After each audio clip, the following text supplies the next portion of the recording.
बिस्मिल्लाहिर्रहमानिर्रहीम, अस्सलाम वालेकुम नाज़रीन, आप देख रहे हैं प्रोग्राम टू द पॉइंट। मैं हूं मोहम्मद जुनैद हलीम। नाज़रीन, सब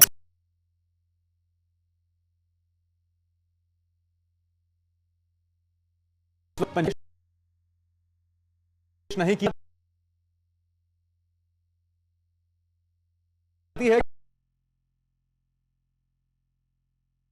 तौर पे बुलाया जाए और माफी मंगवाई जाए और जो मुकदमात कायम किए गए हैं तहरीक इंसाफ के रहनुमा यकीन पंजाब।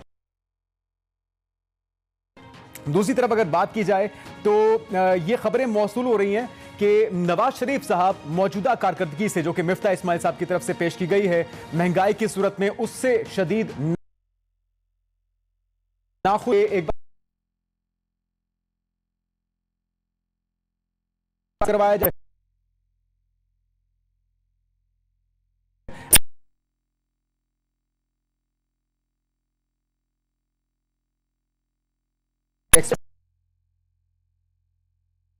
जमातें या वो दानिश की वजह से पहचाने जाते थे या इस वजह से साबिका हुकूमत को खत्म करके आए कि वो इस बहरान पे काबू पा लेंगे।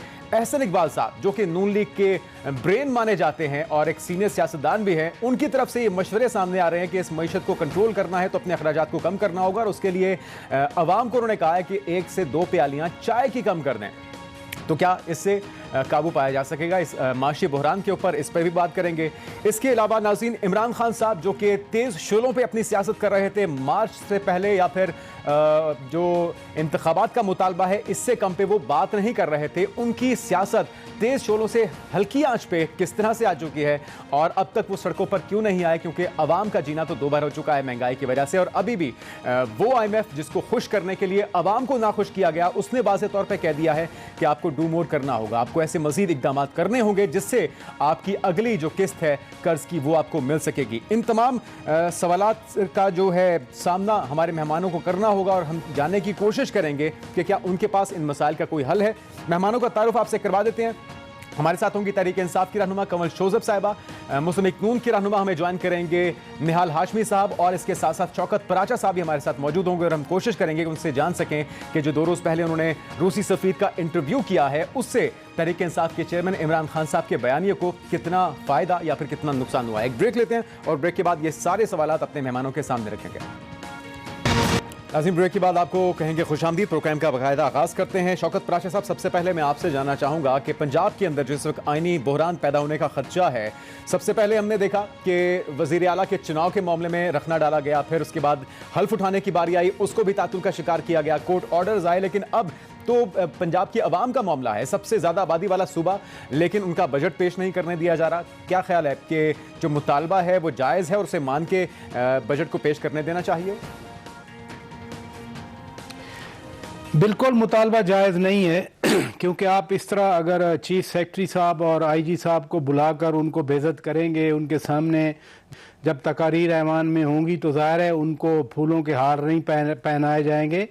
एक चीज़ चौधरी परवेज़ इलाही को समझने की ज़रूरत है कि जितना वहाँ पर आइनी अमल हुआ, नो कॉन्फिडेंस की तहरीक आई या कॉन्फिडेंस की तहरीक आई या वज़ीर आला बने हमजा शहबाज साहब या जो भी अमल हुआ, वो बाकायदा उसको जो कॉन्स्टिट्यूशनैलिटी है उसका आइनी तौर पर दुरुस्त होना वो लाहौर हाई कोर्ट के फैसले हैं और लाहौर हाई कोर्ट ने ही चीफ सेक्रेटरी और IG को अपने फैसले में पाबंद किया था कि ये जो अमल होना है आपने इस पर अमल दरामद करवाने की आपकी जिम्मेदारी है और वो जिम्मेदारी आइन को रूह से अगर कोर्ट उन पर डाल देती है तो अगर वो ना करते फॉर एग्जांपल तो फिर उन पर कंटेम्प्ट ऑफ कोर्ट लगना थी। लिहाजा अदालत जो सूबे की सबसे बड़ी अदालत है उस अदालत का हुक्म था, उस अदालत के हुक्म के तहत चीफ सेक्रेटरी और IG ने अपने फ़राइज़ सर अंजाम दिए। दूसरा जितना प्रोसेस चला, मसलन मेरे लिए भी बड़ा अजीब था कि चीफ मिनिस्टर एक सूबे का उनकी हलफ बर्दारी है लेकिन एक स्पीकर कौमी असेंबली जाकर उनसे हल्फ ले रहे हैं, लेकिन वो भी अगेन इस सारे अमल की भी जो कॉन्स्टिट्यूशनैलिटी है वो लाहौर हाई कोर्ट का ऑर्डर था, उसी के तहत ये हुआ। जब आप वज़ीर आला को आप वज़ीर आला मान रहे हैं, आप वज़ीर आला के होते हुए आप स्पीकर कौमी असेंबली बने हुए हैं, तो फिर आपने बड़ा राइट वर्ड यूज़ किया कि ये ईगो है, ये आपकी अना है। चौधरी परवेज इलाही ने पंजाब असेंबली को अपना डेरा समझ लिया है कि ये मेरा डेरा है, मैं जिसको जो हुक्म दूंगा वो उस हुक्म के मुताबिक वो अमल करेगा, और जो जिम्मेदारियां हैं, यानी आप स्पीकर हैं, आप कस्टोडियन ऑफ द हाउस हैं, आपकी प्रिविलेजेस हैं, लेकिन साथ साथ आपकी रिस्पॉन्सिबिलिटीज भी हैं, वो आईनी रिस्पॉन्सिबिलिटीज हैं, वो आईनी रिस्पॉन्सिबिलिटीज भी आपको पूरा करना जिम्मेदारी है। अगर ये पूरी नहीं हो पा रही तो क्या कहीं पे जवाबदेह होंगी वो शख्सियात जो कि अपनी जाती अना की या जाती रंजिश की तस्कीन के लिए इस आईनी मामले को रुकावट का शिकार बना रहे हैं? तो आपके ख्याल में इस चीज को ज्यादा देर तक लटकाया जा सकेगा?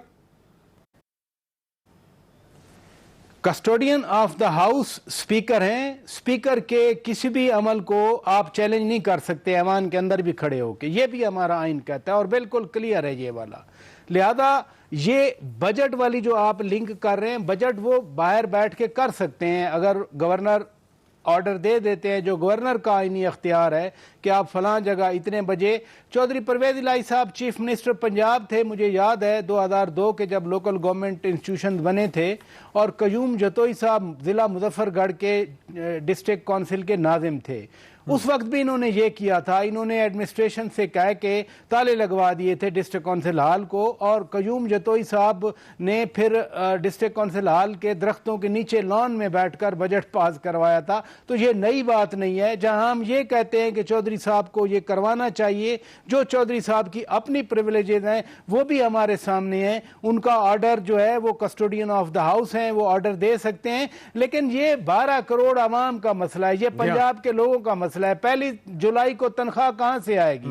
क्या वो असेंबली के होते हुए फिर ऑर्डिनेंस जारी करना पड़ेगा और ऑर्डिनेंस के तहत आप तनख्वाहें देंगे?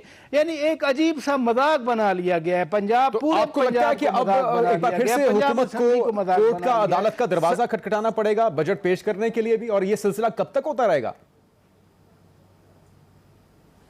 देखिए, मैं जाती तौर पे समझता हूं कि अभी कोर्ट जाने की जरूरत नहीं है उनको। जो गवर्नर अगर ऑर्डर ऐसा करते हैं कि फलां तारीख को आप इजलास बुलाएं, आर्टिकल 54 के तहत स्पीकर गवर्नर बुला सकते हैं इजलास, वो इजलास बुला लें, फलां जगह इजलास हो जाए, डिप्टी स्पीकर उसकी सदारत कर दे जिस तरह के पहले हुआ। फिर चौधरी परवेज इलाही साहब क्या करेंगे? अगर स्पीकर की अपनी प्रिविलेजें हैं, मैं अब बिल्कुल आईनी प्रोविजन आपको बता रहा हूँ, सिमिलर गवर्नर की प्रोविजन है, डिप्टी स्पीकर चेयर कर लेगा, वो सारा प्रोसेस हो जाएगा। फिर क्या होगा? होगा ये कि पंजाब असेंबली का भी मजाक बना, नुमाइंदों का मजाक बना। और आपको याद है ना वो उस दिन जिस दिन दोस्त मोहम्मद मदारी साहब को इन्होंने थप्पड़ मारे थे, इनको उनके बाल नोचे गए थे, वो क्या फेस था पंजाब असेंबली का, वो हमारे ऐवानों का क्या फेस था? इतना कुछ इस मुल्क में हो रहा है। खुदा के लिए मैं दोनों फरीकैन से कहता हूं कि कम अज कम कुछ तो ख्याल करें, अपने मुल्क का ख्याल कर लें, अपने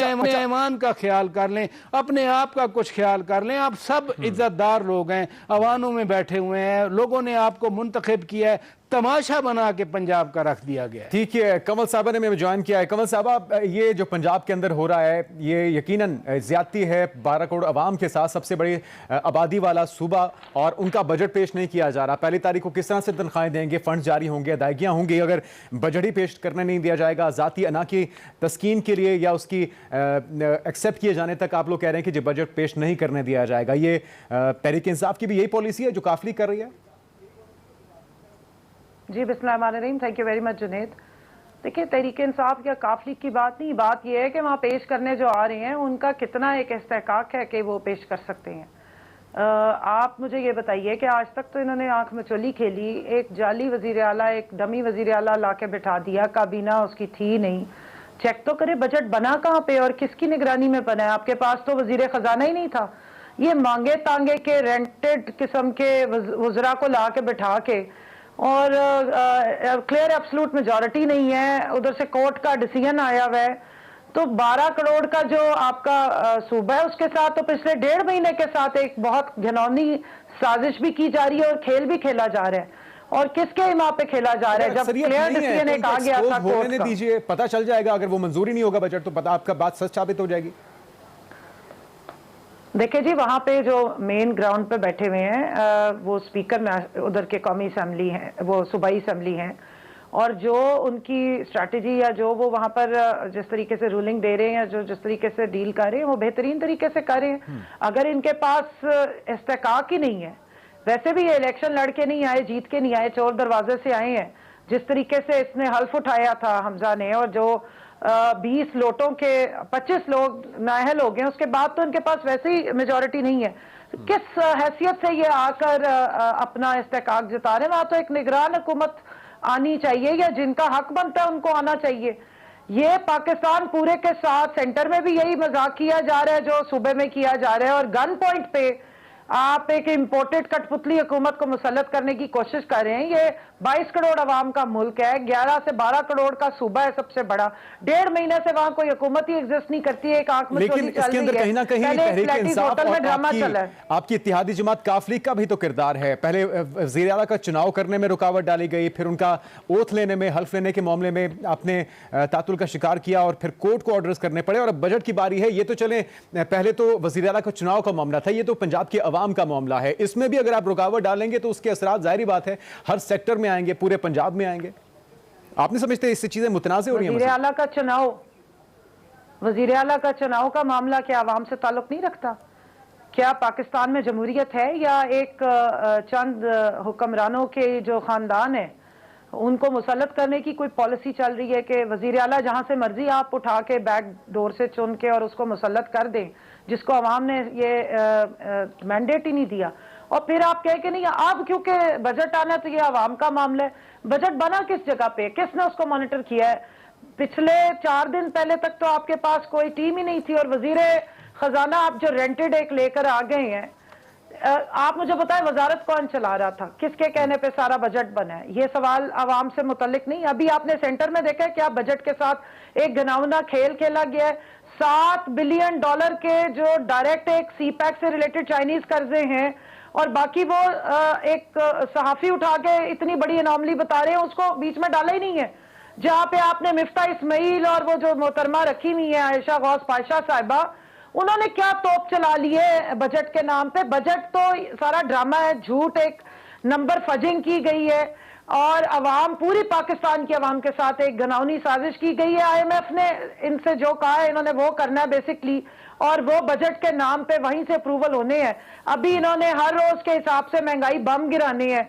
ये आए थे पाकिस्तान तहरीक इंसाफ की चलती हुकूमत इस बात पे गिराई थी कि हम महंगाई खत्म करने आ रहे हैं। अब आपने देख लिया कि जो साजिश हुई थी, बैरूनी साजिश, और आपके ये प्राचा साहब बैठे हैं, 2 दिन पहले इन्होंने जर्मन एम्बेसडर का इंटरव्यू किया। आप इनसे पूछे कि साजिश भी हुई और मुदाखलत भी हुई, और किस वजह से हुई? जी हाँ, सॉरी, रशियन जो बैठे हुए थे, तो उन्होंने बड़ा क्लियरली बता दिया है कि जो साइफर आया, जो धमकी आई अमेरिका की तरफ से, उसके आगे इन्होंने उसको एग्जीक्यूट किया और पाकिस्तान तहरीक इंसाफ की हुकूमत गिराई है। शौकत साहब तो डायरेक्ट इंटरव्यू लेते रहे, मैं इनको सलाम पेश करती हूँ कि इन्होंने उस साजिश का जो हमारा नैरेटिव है उसको इन्होंने बिल्कुल, इस चीज की भी उन्होंने क्लैरिफिकेशन की है। इस पे मैं बात करूंगा। मैं अब दोबारा आपकी तरफ आता हूं। उन्होंने कहा है कि तेल के मुआहदे हो रहे थे। हाँ जी, प्राचा साहब, ये बात तो ठीक है कि इस हुकूमत ने ये दावा किया कि पिछली हुकूमत, तहरीक इंसाफ की हुकूमत, इनकी बैड गवर्नेंस है, ये नाअहल लोग हैं, ना तजुर्बाकार लोग हैं। लेकिन जो तजुर्बाकार लोग थे वो आज हुकूमत में आने के बाद मशवरा दे रहे हैं कि 2 प्याली चाय की कम कर दें। तो क्या ये तजुर्बा है, ये हिकमत, ये दानिश है? इस तरह से मसाइल के ऊपर काबू पाया जाएगा? और IMF अभी भी खुश नहीं है, वो डू मोर का मुतालबा कर रहे हैं। जी, यकीनन मुतालबा होगा उनका, क्योंकि हमने पैसे जो लेने हैं, अगर हमारे पास अपने पैसे हों, हमने पैसे ना लेने हों, हमने कर्ज ना लेना हो, हमने उनके साथ एग्रीमेंट ना किया हो, तो वो तो नहीं कहेंगे ना कि आप बढ़ाएं मत। जब आप लोन लेंगे, एग्रीमेंट करेंगे, फिर लोन की इम्प्लीमेंटेशन नहीं होगी तो या तो वो चले जाएंगे, वो कहेंगे जो रिमेनिंग लायबिलिटी है वो भी पे करें, और प्लस हम अगला पैसा भी नहीं देंगे। इधर कुछ है नहीं, इधर तो अपने खर्चे के लिए पैसे नहीं है, तो क्या होगा? ये वो सीरियस क्राइसिस है जिसके लिए मैं आपसे पहले भी गुजारिश कर रहा था कि कम से कम ये लड़ने का वक्त नहीं है। ये ऐसा वक्त नहीं है कि हमें मरकज़ में तो खैर पीटीआई है नहीं अभी कौमी असम्बली में, लेकिन पंजाब असम्बली में जो सीन्स हमें देखने को मिले वो नहीं होने चाहिए। लेकिन ये है कि यहाँ रोज़ाना की बुनियाद पर और जो हमारे डिफरेंसेस हैं वो बढ़ रहे हैं और हमारी जो लड़ाई है वो बढ़ रही है। तो मेरे बारे में, जुनैद सलीम साहब आपके बारे में या पाकिस्तान के 22 करोड़ अवाम के बारे में किसने सोचना है? हम तो है ना टैक्स पेयर, आप भी टैक्स देते हैं, मैं भी, हमारे टैक्सेस एट सोर्स कट जाते हैं, लेकिन वो टैक्सेस कहाँ जाते हैं? हमारी मशीनरी चलती है, जो मशीनरी बजट बनाए या मुल्क चलाए, लेकिन जो डेफिसिट जिसको हम कहते हैं खसारा बच जाता है वो उसके लिए हम बाहर से पैसे लेते हैं। ये जो चाय वाली आपने बात की, मादी में कहा गया कि जी 2 टाइम की रोटी की बजाय 1 रोटी खा लें या 3 रोटियों की बजाय 1 खा लें, लेकिन आज भी वही मशवरा दिया जाए, आपकी बात बिल्कुल दुरुस्त है, आज भी वही मशवरा दिया जाए तो फिर क्या फ़र्क है? ये फ़र्क कब ज़ाहिर होगा? आपने तस्करा किया है रोटियों का और हम भी चाय की बात कर रहे हैं, तो मैं निहाल हाशमी साहब के पास बढ़ने से पहले एक बार अपने नाज़रीन को सुनवा देता हूं कि ये पहली बार नहीं हुआ, इस तरह के मशवरे, इस तरह की जो हिकमत की बातें हैं ये पहली बार नहीं हुई। गिलानी साहब का कहावा भी हमें याद है, वो कहते थे कि अगर आपके पैसे नहीं है तो केक खा लीजिए। तो किस तरह के बयान दिए जाते रहे, मुश्ताक गनी साहब का क्या बयान है और उसके बाद एहसन इकबाल साहब क्या मशवरा दे रहे हैं, अपने नाज़रीन को सुनवाते हैं और फिर रुख करते हैं हाशमी साहब का। सुनिएगा। हिकमत और दानिशमंदी से हमें चलना पड़ेगा। 2 रोटियों के बजाय 1 पे कुछ अरसे के लिए इक्तफा करना पड़ेगा, बट इंशाअल्लाह अल्लाह वो दिन ज़रूर लाएगा और बहुत जल्द कि 2 के बजाय आप 2.5 रोटियां खा सकेंगे। मैं ये भी कौम से अपील करूंगा कि हम चाय की 1-1 प्याली 2-2 प्यालियां कम कर दें, क्योंकि जो चाय हम इंपोर्ट करते हैं वो भी हम उधार लेकर इंपोर्ट करते हैं। आपने गुफ्तगू सुनी है, कितनी हिकमत और दानिश की बातें और मशवरे दिए जा रहे हैं कौम को। हाशमी साहब, हम इससे पहले पंजाब की बात कर रहे थे, लेकिन चूंकि आपकी शमूलियत देर से हुई, पहले इसका जवाब दे दें कि यही प्लान था, यही तजुर्बा था कि चाय की 2 प्यालियां कम करने से बुरहान पे काबू पाएंगे आप?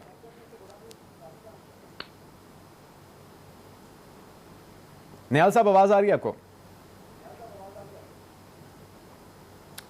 निहाल साहब से हम राब्ता करने की कोशिश करेंगे कि कंवल साहबा यही सवाल आपसे। मुझे नहीं आ रही है वीडियो। चले आपकी आवाज आ रही है, निहाल साहब जवाब दीजिएगा अगर आप सवाल सुन पाए। जी ठीक है, सवाल पूछिए, मैं आपको जवाब। मैं सवाल यही कर रहा हूं कि जिन बहरानों पे काबू पाने के लिए आप लोग हुकूमत में आए हैं, आज जिसको ब्रेन कहा जाता है नून लीग का, एहसन इकबाल साहब, वो 2 प्याली चाय की कम करने से कह रहे हैं कि इन बहरानों पे काबू पाया जा सकता है। यही तजुर्बा था, तो फिर यानी कि हम ना ही समझे? नहीं, क्या मैं समझा नहीं, फिर इसको एहसन इकबाल साहब ने क्या किया? उन्होंने कहा है कि जी 2 प्याली चाय की कम कर दें, क्योंकि पाकिस्तान सबसे ज्यादा इंपोर्ट करने वाला चाय का मुल्क है, तो 2 प्याली चाय की कम करने से बहरानों पे काबू पाया जा सकता है। ये मशवरा दे रहे हैं आवाम को। नहीं, देखिए, ये एक उन्होंने एक एग्जाम्पलरी बात की है। 22 करोड़ लोग हैं, यकीनन उसको हमेशा हर चीज को सरकारी तनाजुर में तो नहीं देखा जाता कि फैक्ट्स एंड फिगर के हिसाब से हम नहीं देखेंगे, हम इस हिसाब से देख रहे हैं कि उन्होंने कहा है कि हम किफायत शारी करें, हम ऑस्टेरिटी पे जाए। किफायत शारी, इसका माने है किफायत शारी कि अगर हम सारे लोग 22 करोड़ लोग अगर 2-2 कप चाय कम करें तो शायद हम जैसे मुश्ताक गनी साहब ने कहा था कि 2 नहीं 1 रोटी खा लें, गिलानी साहब ने कहा था कि अगर रोटी के पैसे नहीं है तो केक खा लीजिए। नहीं, ये रोटी और चाय में बड़ा फर्क है। आपको पता है जुनैद भाई कि रोटी जरूरी कमोडिटीज है, उसको खाए बगैर इंसान का जिंदा रहना मुश्किल होता है। चाय शायद हमारे लिए जिंदगी के लिए उस वाले तरीके से नहीं होता है। हम अपने एक सोशल सर्कल के लिए या हम मशवरों को हम तब संजीदा लें हाशमी साहब जब अपने शान शौकत में, अपने लवाजमात में और अपने लाइफस्टाइल के अंदर सियासतदान या हुक्मरान भी कोई तब्दीली लाएं। उसके अंदर तो कोई तब्दीली नहीं आती, अवाम के लिए यही मशवरे रह जाते हैं फिर। नहीं जी, बिल्कुल हम अपने लाइफस्टाइल में तब्दीली ला रहे हैं और हमें लाना चाहिए और हम लाएंगे। देखिए, शहबाज शरीफ साहब जो प्राइम मिनिस्टर हैं, उन्होंने अपने लाइफस्टाइल में तब्दीली लाई है। हमजा साहब ने, आप देखिए, उनके प्रोटोकॉल्स का नहीं है, वो प्रोटोकॉल्स नहीं ले रहे, वो सिग्नल्स पे रुक रहे हैं, वो नॉर्मल लोगों की तरह बिहेव कर रहे हैं। और सिर्फ हमारी बात नहीं है, हम चाहते हैं सियासतदानों के साथ साथ इस मुल्क की सिविल और मिलिट्री ब्यूरोक्रेसी भी अपने लाइफ स्टाइल में अपने पुरतयुश जो जिंदगी उसमें कमी लाए। जो जुडिशियल लोग हैं वो लाए, जो वकला हैं, जो जजेस हैं, जो बड़े बिजनेसमैन है सारे अपने अंदर लाए, क्योंकि सिर्फ ये मुल्क सियासतदानों का नहीं है, ये मुल्क हर उस आदमी का है जो इस मुल्क में रहता है, वो जजेस हो, जर्नल्स हो, सिविल ब्यूरोक्रेसी हो, आलम दीन हो, सियासतदान हो, बिजनेसमैन हो, कॉमन मैन हो, मीडिया के दोस्त हो, हम सबका ये फर्ज है कि हम अपने हिस्से का काम करें। ठीक है। अच्छा कमल साहब, आज क्या तहरीक इंसाफ को अफसोस हो रहा है कि कौमी असम्बली के अंदर इस्तीफे नहीं देने चाहिए थे? अब बड़े अहम बिल थे जो कि पास करवा लिए गए आपकी गैर मौजूदगी में, बजट का मामला बगैर शोर शराबे के बड़े पुरसुकून अंदाज में पास हो गया, तो ये सारे अवामी इशूज थे जिसको हाईलाइट करना चाहिए था, तहरीक इंसाफ की नुमाइंदगी होती तो ही कर पाते। तो आज तो वहां पर मैदान खाली है हुकूमत के लिए। अच्छा जुनैद साहब, मुझे 2 मिनट दीजिएगा। मैं ज़रा निहाल साहब ने बड़ी बेहतरीन बातें की हैं, मैं थोड़ा सा ज़रा ना हकाइक या फैक्ट चेक बता दूं। 175 अरब रुपए के इश्तिहारात दिए हैं और उससे ये बताया गया कि हुकूमत का जो ख़जाना है वो खाली है, तो ये माशाल्लाह किफ़ायत शारी हो रही है। 5 करोड़ रुपए का इश्तिहार दिया गया ये बताने के लिए, जो मरियम औरंगजेब साहिबा बड़ी आंखें फाड़ के बताती कि पूरे 2000 रुपए हम दे रहे हैं 40,000 से कम आमदन वाले लोगों को। जब हम 12 से 14,000 रुपए दे रहे थे तब ये चीखे मारते थे कि जी ये इसमें ऐसी क्या बात है। अब पूरे 2000 रुपए अपने ये दे रहे हैं और उसके 5 करोड़ के हर रोज जो है वो एड्स छपवाए जा रहे हैं और आवाम को मशवरे दे रहे हैं कि आप चाय की प्याली ना पिए। और चीनी के लिए रोने रोते थे कि बेचारे गरीब कौम के पास एक चाय तो रह गई, उसमें उन्होंने चीनी डाल के पीनी होती। दूसरी बात देख लें, जो मुश्ताक गनी साहब की आप बात कर रहे हैं, 4.3 मिलियन के उससे 1.3 ट्रिलियन के बजट पे चला गया है केपी। और सेहत कार्ड इस वक्त सिर्फ केपी में, उसमें एडवांस थैलेसीमिया और एडवांस कैंसर की कवरेज भी दे दी है सारे केपी की आवाम को। तो इतनी तरक्की हुई है कि अब वहाँ 2 रोटी नहीं, अल्हम्दुलिल्लाह वहाँ खुशहाली है इस टाइम पे। जहां तक आप देखें, हम ऑस्टेरिटी ड्राइव आते ही जब की थी, जिसकी वजह से हमारा जो प्राइमरी डेफिसिट था वो प्राइमरी सरप्लस में चला गया।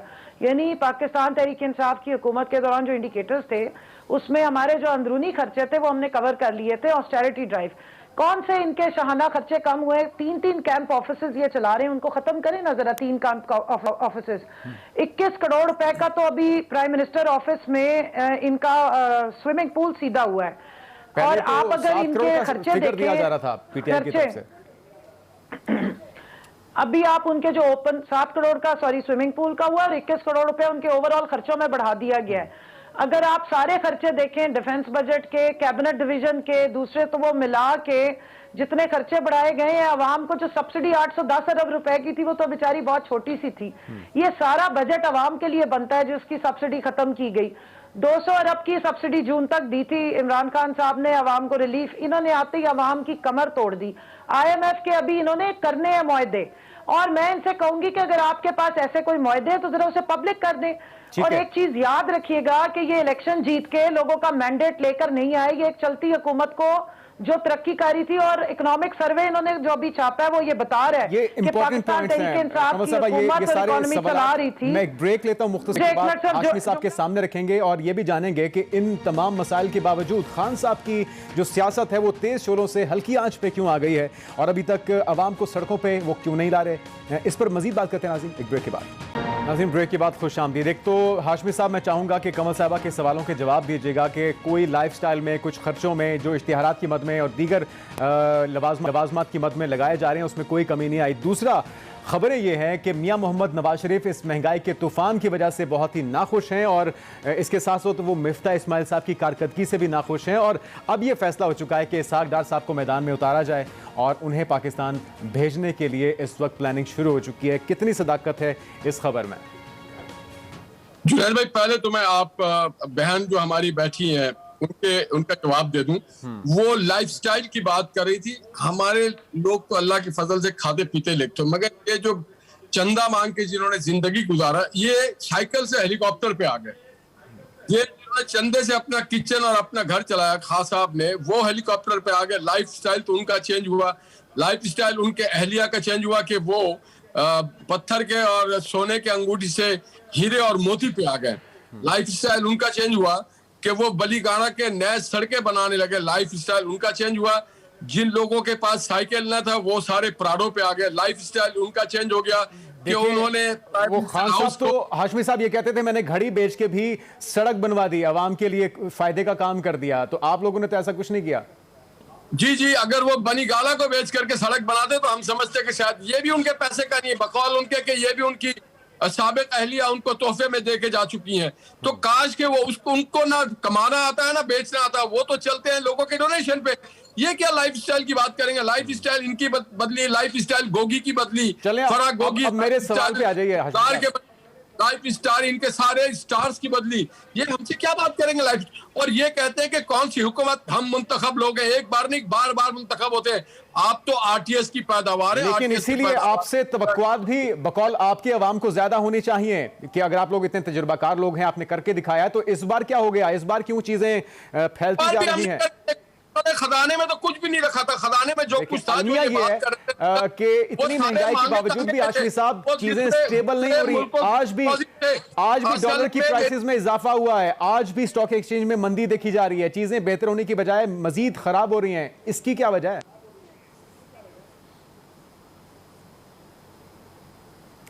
निहाल साहब से शायद हमारा राब्ता मुनक़ता हुआ है, हम कोशिश करेंगे उनसे दोबारा राब्ता बहाल करने की। शौकत प्राचा साहब, ये जो र्यूमर्स हैं, अभी हम निहाल हाशमी साहब से भी जानने की कोशिश करेंगे कि अगर ये फैसला हुआ है कि इसहाक डार साहब को उतारा जाए मैदान में, मिफ्ता साहब नहीं कर दिखाए, उन्होंने नहीं करके दिखाया, तो ये फैसला पहले क्यों नहीं कर लिया गया? इतनी महंगाई और इतनी खराब सूरत हाल ना होती फिर? देखें, इसमें इतने इफ्स एंड बट्स हैं। अगर ये फैसला हुआ है तो मैं समझता हूँ अच्छा फैसला है। डार साहब एक सीजनड आदमी हैं, वो मईशत को समझते हैं और मईशत को संभालना कैसे है वो भी उन्हें आता है, और माजी में वो प्रूव कर चुके हैं। मैं इस बारे में तो कुछ नहीं कहूँगा कि मिफ्ता इस्माइल कामयाब हुए या नाकाम हुए, क्योंकि जिस घेरे में पाकिस्तान की इकानमी आई हुई है फॉर वन और द अदर रीज़न, उसको संभालना इतना आसान काम नहीं है।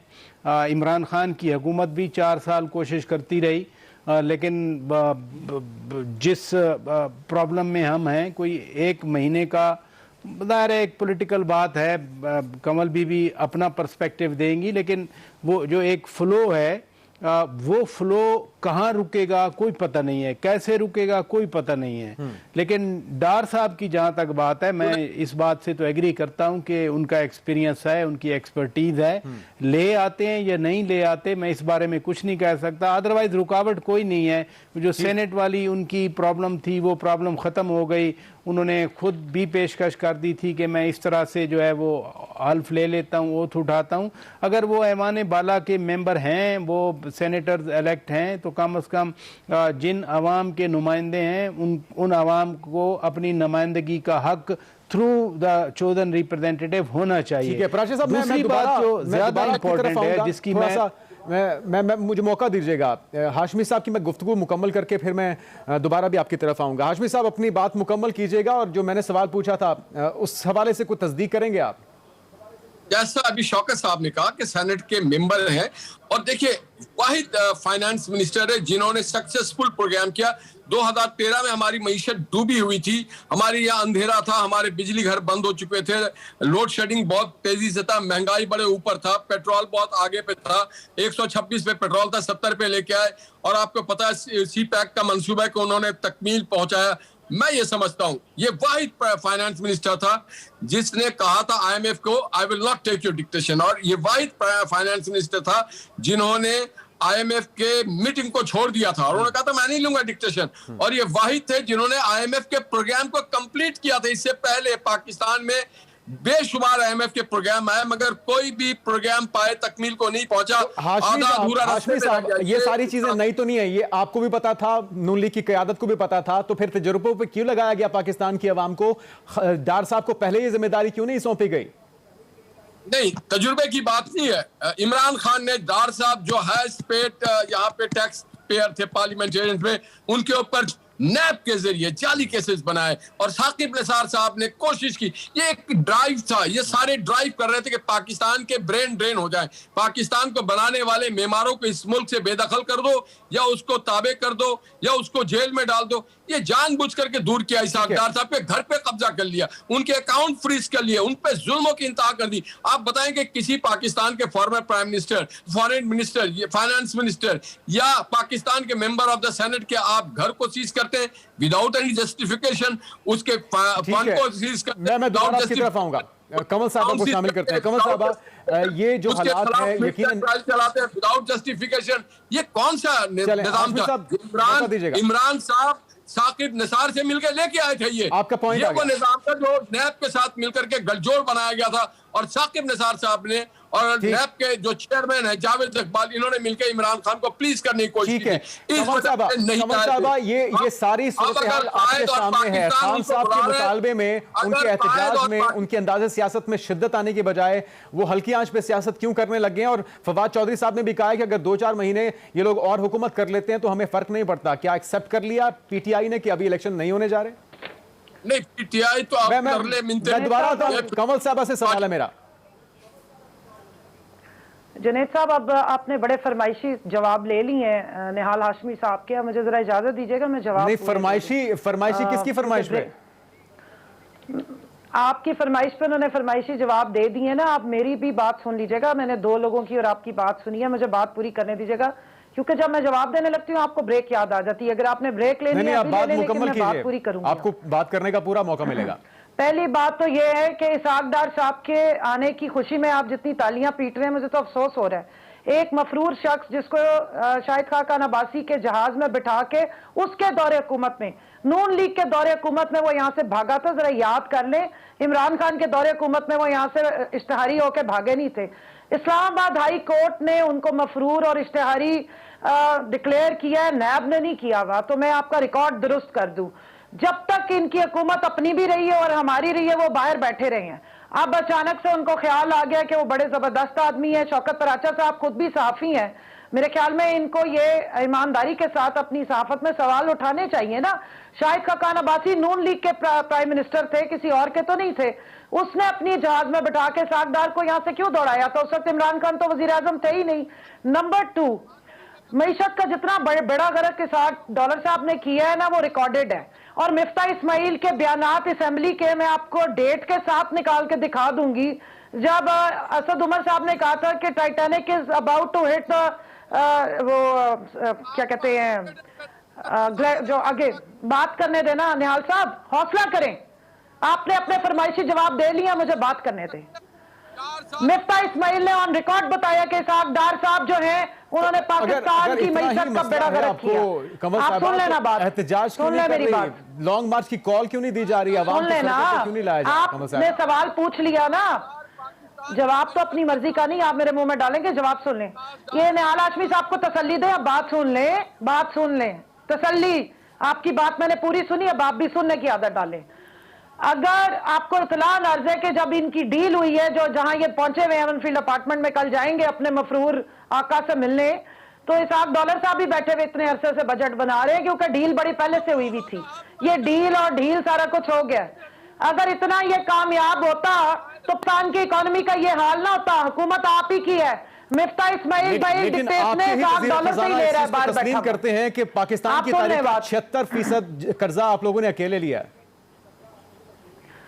जुनैद साहब, आप जब वो बोल रहे होते हैं उन्हें सवाल नहीं करते। आप माशाल्लाह वो खुद भी बैठे हुए हैं, आप भी उनके तर्जुमान बने हैं। बिल्कुल नहीं किया आपने एक मफरूर मुजरिम के बारे में सवाल नहीं किया। आप तो तालियां बजा रहे हैं कि वाह वाह इसहाक डार आ रहा है। कैसे आ रहा है भाई? इस मुल्क ने उसको इख्तियारी मुजरिम डिक्लेयर किया हुआ और अदालत ने किया हुआ, इस्लामाबाद हाई कोर्ट ने किया हुआ, इमरान खान ने नहीं किया। आप एक मिनट खामोश करें, एक मिनट अब आप खामोश रहें, मेरी बात सुने। जी मैं जो हुकूमत आपसे सवाल भी कर रहा हूं, हुकूमत को गिरा के सवाल हमसे, जब हम हुकूमत में थे तब भी हमसे, अब ये इश्तिहारी मुजरिम ऊपर आके बैठे तब भी सवाल हमसे।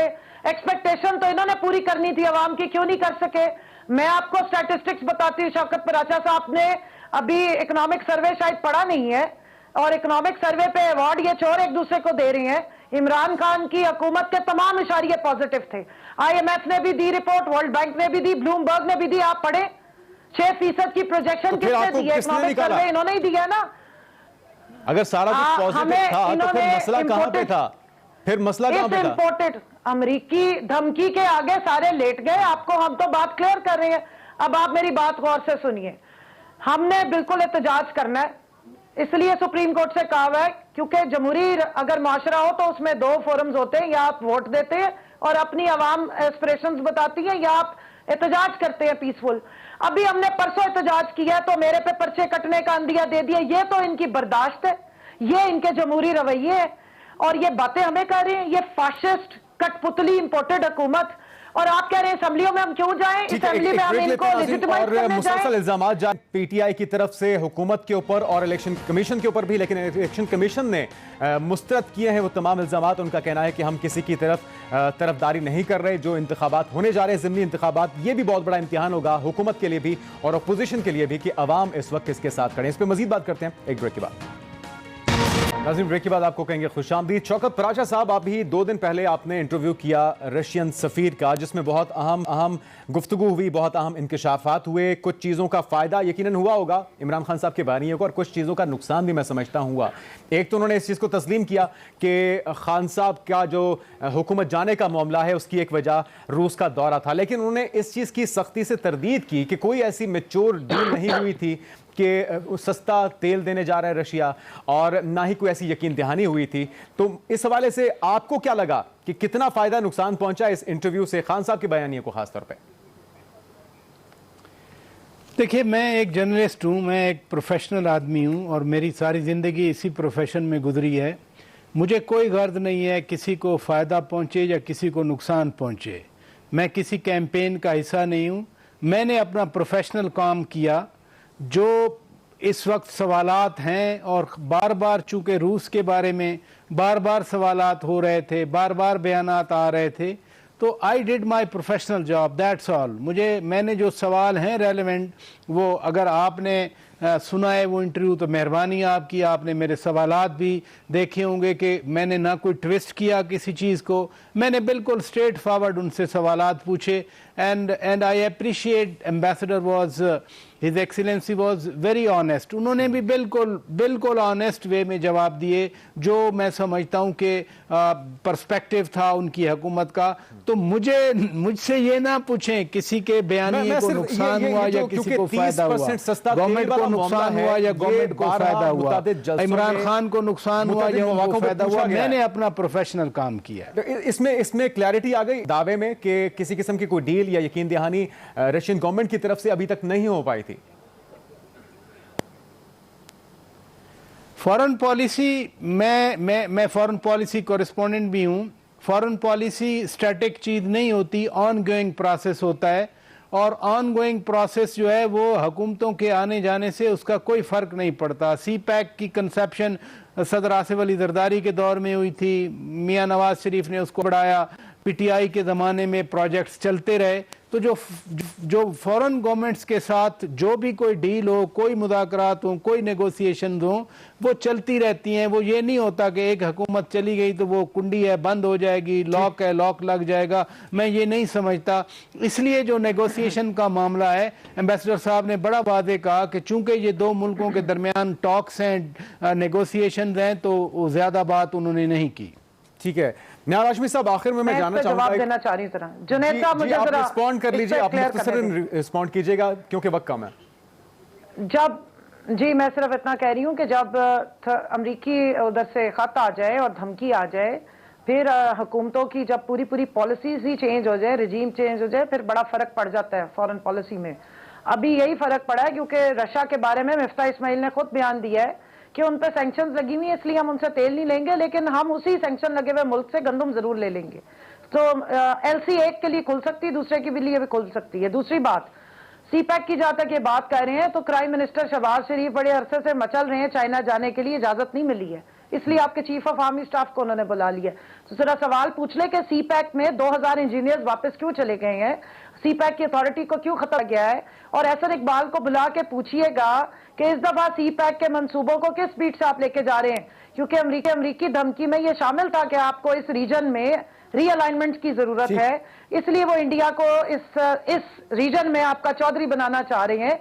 अभी तक आपने कश्मीर पे कोई स्टांस नहीं लिया है, और वो नामूसे रिसालत पे इस असेंबली में कोई हार्ड स्टांस नहीं लिया जा रहा। तिजारत या अपने जो डाउनग्रेडेड ताल्लुकात है उनको अपग्रेड नहीं किया गया है। क्लियर आपको पता लग रहा है कि ये अमरीकी कठपुतलियां और इनकी फॉरेन पॉलिसी वहीं से कंट्रोल हो रही है। खटाई में डाला, तो आपने उस पर क्या पेशरफ्त की, मामला पे जवाब दीजिएगा। देखिए, सी पैक तो इन्होंने बंद कर दिया। रशिया तो का आप कोई शुरू कर खटाई दीजिए नहीं डाला और कश्मीर ये बेच के आ गए। इन्होंने कहा था वर्ल्ड कप जीत के आए, जब हम ट्रंप से मिल के आया था, ये वर्ल्ड कप था कि आपने कश्मीर को हिंदुस्तान के हवाले किया। आज उसके बदले में देखें हिंदुस्तान के मुसलमानों पे बीजेपी वाले और हिंदुत्व वाले किस अंदाज में जुल्म कर रहे हैं। तो ये सारी कौमी मुजरिम वाली बातें करते रहे। ये कहते पाकिस्तान के 3 टुकड़े कर दो, हम तुम्हारी पीटीआई के 3 टुकड़े ना कर दे, पाकिस्तान के 3 टुकड़े करोगे। सांस क्या है आपका? ना आपके पार्टी के टुकड़े होंगे, मेरे मुल्क का नहीं होगा। आप फौज पे हमला करते हैं, मोदी के सामने करें ना प्रोटेस्ट, हमला करते हैं। आप तो लेटे हुए हैं, आपसे तो आवाज नहीं निकलती असेंबली में। मोदी को करें प्रोटेस्ट। वो दूसरों कहता मेरी बहन आप मुजरिम से मिलने आए हैं, एवन फील्ड अपार्टमेंट से सीधे ले ले। हम खड़े थे, खड़े इस्राइल के एम्बेसडर से तो नवाज शरीफ मिलते हैं, जरा पूछे ना। हम खड़े आप थे, खड़े ना हो, बैठ जाए, लेकिन मुंह से कुछ निकाले तो हुकूमत की सही। तरफ से दावे और ऑपोजिशन की तरफ से इंतजामात का सिलसिला जारी है। आज का प्रोग्राम आपने देखा। तमाम मेहमानों की तशरीफ आवरी का बहुत शुक्रिया। इजाजत दीजिए, अल्लाह हाफिज।